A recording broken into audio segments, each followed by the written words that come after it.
ചില ആകാശ ദൃശ്യങ്ങൾ അങ്ങനെയാണ്, നമുക്കൊന്നും തന്നെ വ്യക്തമാവില്ല.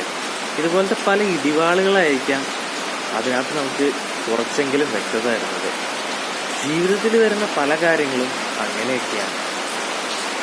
റെയിൻ ബ്ലോഗിൽ പറയുകയാണെങ്കിൽ മഴ വരുന്നത് ചിലപ്പോൾ പ്രതീക്ഷിക്കാതെയാവാം. ചില സമയത്ത് നമ്മൾ പലതും പ്രതീക്ഷിക്കുമ്പോൾ മഴ പെയ്യുകയില്ല. നമ്മൾ വേണമെന്ന് വിചാരിക്കുമ്പോൾ ഒരിക്കലും വരാത്തതും, എന്നാൽ വേണ്ട എന്ന് വിചാരിക്കുമ്പോൾ എപ്പോഴും വരുന്നതാണ് ഈ പറയുന്ന മഴ എന്ന് പറയുന്നത്.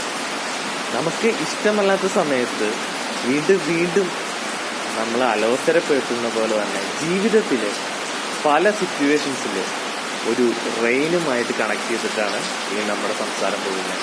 ദെൻ നമുക്ക് നെക്സ്റ്റ് വീഡിയോയിൽ അതിൻ്റെ ഡീറ്റെയിൽ ആയിട്ടുള്ള കാര്യങ്ങളിലേക്ക് കിടക്കാം.